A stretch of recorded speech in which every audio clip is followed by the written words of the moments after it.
ابھی ہمارا اس میدان میں جمع ہونے کا مقصد کہ ہمارا اللہ ہم سے کیسے راضی ہو جائے، اور اللہ کا راضی ہونا یہ اللہ کے دین کے ساتھ ہے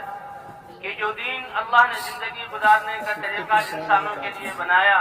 پاکیزہ طریقہ، سلامتی والا طریقہ، اور نبیوں کے ذریعے انسانوں تک اس کو پہنچایا،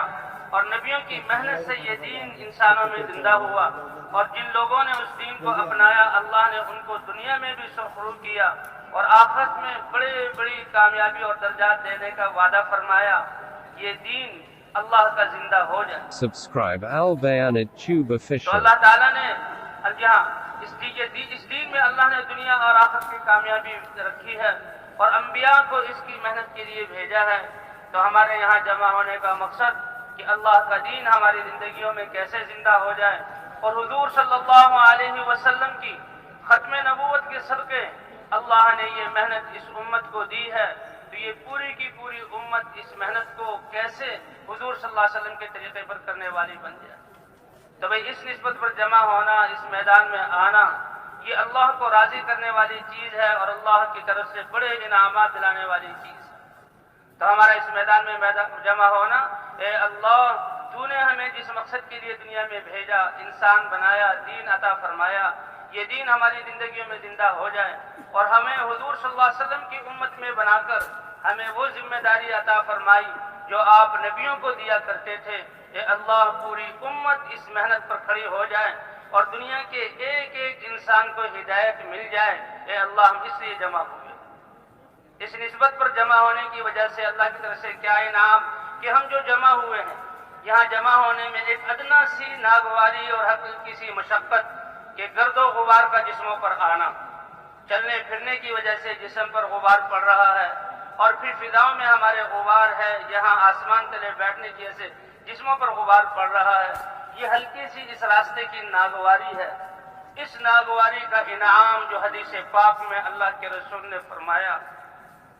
کہ جو اس مقصد کے لیے ہم اللہ کے راستے میں آئے ہیں اور یہ وقت فارغ کر کے اس میدان میں بیٹھے ہیں، ساری انسانیت کے لیے ہم اللہ کی طرف سے ہدایت کے طالب ہیں، اس کے لیے بیٹھے ہوئے ہیں کہ اللہ کے راستے کی غبار جس جسم پر پڑ جائے تو اللہ تعالیٰ جہنم کی آگ تو بہت دور کی بات ہے، وہ تو درکنار، اللہ جہنم کا دھواں بھی ایسے لوگوں پر حرام فرما دیتے ہیں۔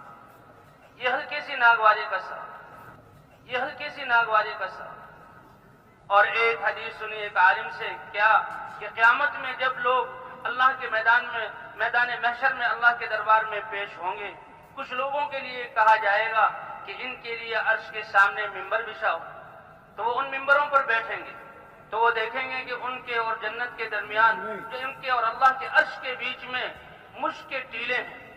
اور کچھ دیر بعد اللہ کے عرش کی طرف سے ایک ہوا چلے گی، وہ ان مشک کے ٹیلوں سے ان مشک کو اڑائے گی اور ان کے جسموں پر بکھیرے گی۔ جیسے آج مٹی ہمارے جسم پر پڑ رہی ہے، وہاں اللہ کے عرش کے سامنے نور کے منابر پر یہ بیٹھے ہوئے اللہ کے مہمان، اور وہ مشک ان کے جسموں پر آ کر پڑے گی اور ان کی یہ فضائیں مشک والی ہوں گی، تو وہ فرشتوں سے پوچھیں گے کہ یہ مشک اور یہ اکرام کس وجہ سے؟ تو فرشتے کیا کہیں گے؟ کیا اللہ کے دین کے لیے تم اپنے آپ کو پردیسی بنا کر اللہ کے راستے میں نہیں نکلتے تھے؟ تم میدانوں میں جمع نہیں ہوتے تھے؟ تمہارے اوپر تمہاری ناگواری کی چیز اللہ کے راستے کا غبار تمہارے اوپر نہیں پڑتا تھا؟ کہاں وہ پڑتا تھا؟ کہا یہ وہی تو غبار ہے جو اللہ نے مشک بنا کر تمہارے جسموں پر ڈالا ہے۔ ایک صحابی حضور صلی اللہ علیہ وسلم چل رہے ہیں اور لشکر جا رہا ہے، ایک صحابی نوجوان بڑے نفیس سے نازک تباہ وہ الگ جا رہے ہیں، اللہ کے رسول صلی اللہ علیہ وسلم نے ان کو بلایا، کہا کیا بات ہے جماعت سے الگ ہو کے کیوں چل رہے ہو؟ کہ اللہ کے رسول یہ جو اکٹھے چل رہے ہیں تو یہاں گرد و غبار زیادہ اٹھ رہا ہے اور میں اسے ناپسند کرتا ہوں۔ اللہ کے رسول نے فرمایا فلا تعتزلوا،